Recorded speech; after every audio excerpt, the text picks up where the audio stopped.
그래서 저도 자기 신분을 속이고 네. 10년 이상 살아온 어떤 범죄자 이야기를 준비를 했습니다. 네. 사건은 안양시 안양동의 어느 호프집에서 벌어지는 사건이에요.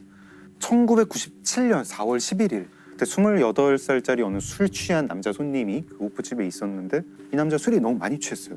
많이 취해가지고 행패를 부리니까 아주머니가 이제 좀 가라고, 정신 차리고 가라고 이렇게 얘기를 했는데 그 남자 손님이 그 순간 이제 확 정신이 미쳐서 그 호프집 주방에 있는 식칼을 들고 와서 아주머니를 마구 찌르고 마구, 그리고 도망을 가요.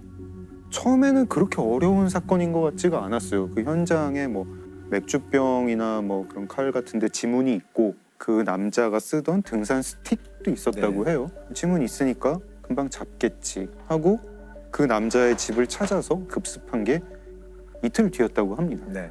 이틀 뒤에 남자는 거기 없어요. 사실은 남자는 그때 한국에도 없었어요.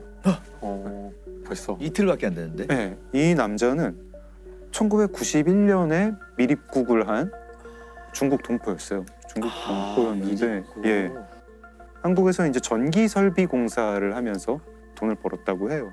이 남자는 사람을 그렇게 살해한 직후에 자기 집에 돌아가자마자 1시간 만에 짐을 챙겨가지고 인천으로 가요.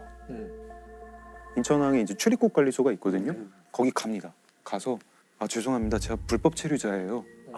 지금 아버지가 임종 직전이에요. 근데 중국 돌아가야겠어요. 이렇게 얘기를 해요. 그때 우리나라에 출국 명령 제도라는 게 있었어요.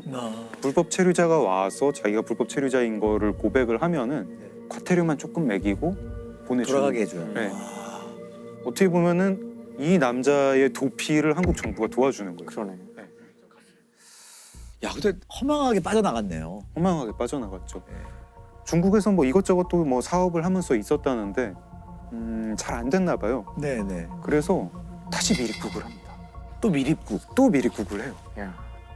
원래 이 사람이 강모 씨인데 이모 씨라는 신분으로 미립국을 해요. 그리고 계속 자기 기술을 가지고 사업도 하고 직원도 10명 가까이 두고 잘 됐다고 해요. 잘 됐다고. 잘 됐는데 2011년에 한국 법무부가 잠깐 동안 어떤 제도를 시행을 해요.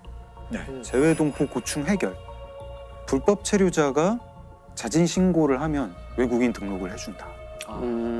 그래서 이 사람은 외국인 등록을 해서 이제 불법 체류가 아닌 그냥 한국 거주 중국 동포.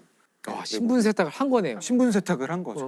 야. 네. 그리고 결혼도 하고 진짜 네. 허술했네요, 우리나라가 진짜. 허술했죠. 네. 허술했고 이게 사실은 어떤 그 제도의 미비점이 몇 가지가 이제 이 사람이 악용을 한 건데 이게 이 사람이 이제 너무 안심을 했나 봐요. 어느 날 지인과 술을 마시다가 자랑을 한 거예요. 내가 옛날에 한국 사람을 죽인 적이 있다. 꼭 이런 일이 생기더라. 야, 내가 옛날에 사람 죽였다? 뭔 소리야. 허풍을 치고 있네. 그 순간에는 별 생각이 없었대요. 그런가 보다 했는데 이게 TV 프로그램에 나온 거예요. 1997년 안양 호프집 여주인 살해 사건. 이제 범죄를 다루는 TV 프로그램에 나온 거예요. 그래서 그 지인이 그걸 보다가 이게 그 사람이 해준 얘기랑 너무 비슷해서 경찰에 신고를 해요. 경찰에 신고를 해서 그 사람 중국에 아니고 지금 한국에 있는 것 같다고. 그래서 경찰이 그 신고를 받고 보니까 이게 좀 신빙성이 있는 것 같다 하고 수사에 착수를 합니다. 그 강모 씨라고 하는 사람의 어머니가 한국에 살고 있다는 건 알고 있었고 그 어머니의 전화 통화를 추적을 해보니까 계속 어떤 사람이랑 자주 통화를 해요. 누군데 이 어머니랑 자주 통화를 하지? 지문을 뗐더니 강모 씨가 1997년에 출입국 관리소를 나가면서 인천을 나가면서 그때 지장을 찍었어요. 그 지장 지문이랑 같은 거예요.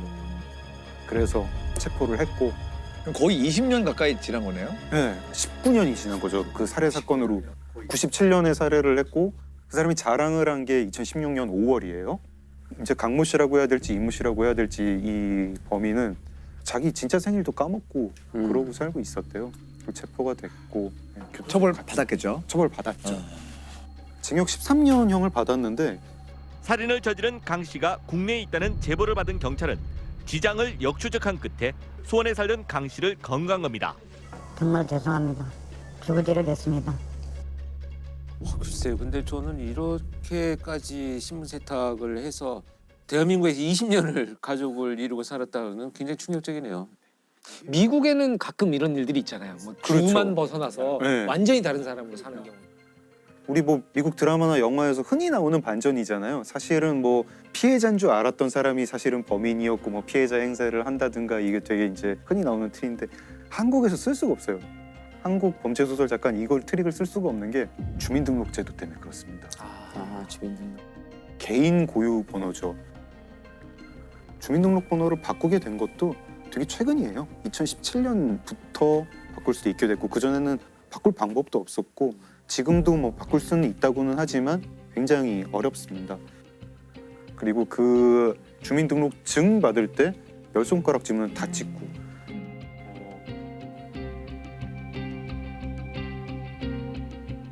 국민의 모든 10손가락 지문을 그냥 갖고 있는 게 아니라 경찰청 지문 자동 검색 시스템에 에이피스라고 하는 그 시스템에 등록을 하고 있는 그런 나라가 없대요.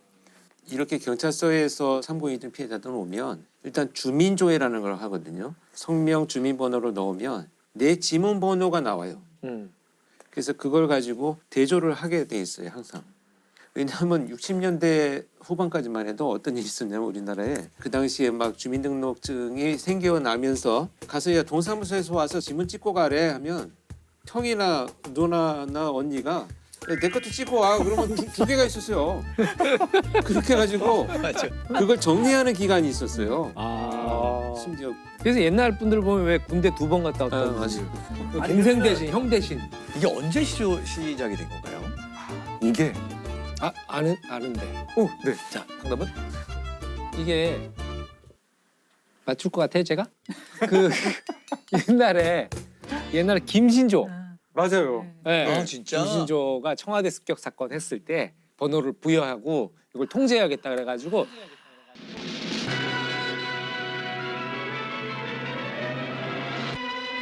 (1월 21일) 밤 10시경 북한군의 무장 간첩단이 어둠을 타고 감히 서울까지 와서 난동을 부렸습니다. 생포대 간첩 김신조의 기자회견이 열렸습니다. 이번에 어떠한 임무를 가지고 내려오는 사람들이에요. 청와대 내부에는 박정희 대통령을 모아따를 거하고 무장 간첩을 침투시켜 남한의 사회 질서를 교란하고 민심을 동요시키는 데 혈안이 돼 있다고 말한 김신조는 자기와 같은 살인 무장 간첩 2,400명이 현재 훈련 중이라고 말했습니다. 김신조 사건 때문에 이제 한국 사회가 굉장히 쇼크를 많이 받아서 도입된 게 많은데 전경, 예비군제도, 그리고 주민등록번호. 그때 한 거예요? 네. 그 주민등록번호라는 게 사실은 간첩 잡는 제도였던 거예요. 네. 그렇네요. 박정희 대통령이 1번. 맞아요. 그 주민등록번호 뒷자리 1번이 박정희 대통령이에요. 100001. 그때는 이제 뒷자리가 6자리라서 주민을 감시하기 위한 제도였고 뭐 우리를 도와주려고 하는 제도가 아니었는데 실제 우리 국민들은 주민등록번호 제도에 대해서 그렇게 문제의식 안 가지고 계신 것 같아요. 네, 우리는 그냥 전 국민 다 찍으라고 하고 전 국민이 대부분은 그냥 찍는 건가 보다 하고 찍어요.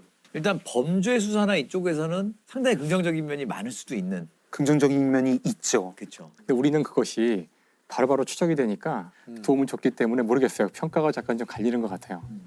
안전, 통제, 자유, 감시 이게 정말 얘기죠. 동전의 양면 같은 건데 내 자유를 조금 희생해서라도 내가 안전해지는 게 좀 겁이 많으니까 네, 좋다. 근데 저는 조금 약간 좀 불만도 있는 게 네.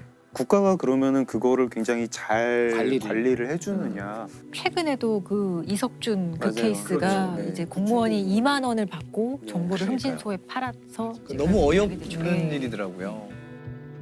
알고 지내던 여성의 어머니를 살해하고 남동생을 중태에 빠뜨린 혐의를 받는 26살 이석준.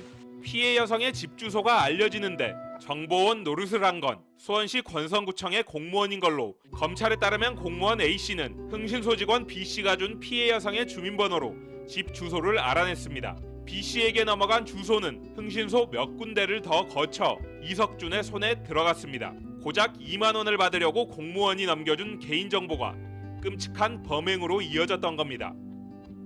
너무 어이없는 일이더라고요.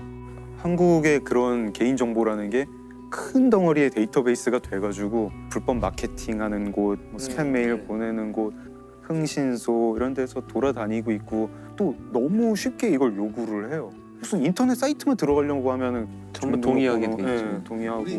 약간 제 정보는 제 권리잖아요. 그쵸. 권리가 있는 듯해 보이긴 하지만 동의하지 않으면 가입할 수 없고. 그러니까요. 동의하시겠습니까? 아니요, 그러면 안 되는 거예요. 그리고 엄청난 양의 약관 속에 그 얘기가 들어가 있는 거잖아요. 그렇죠. 선택이 아니고 이제 통보죠. 통보죠. 네. 그러니까요. 그래서 더 이상 개인 정보가 아닌 것 같아요. 지금 뭐 몇 천만 명씩 유출된 적이 한두 번이 아니잖아요. 그러니까요. 1991년부터 지금까지 언론에 보도된 것만 종합을 해봤더니 그렇게 주민등록번호가 유출된 건수가 3억 7,400만 건이라고 해요. 3억 건이 넘어요? 아, 이건 진짜 충격적이다. 지금 개인정보는 나에게는 권리, 남에게는 재산이자 나를 감시하는 도구입니다. 디지털 시대에 점점 커지는 숙제입니다.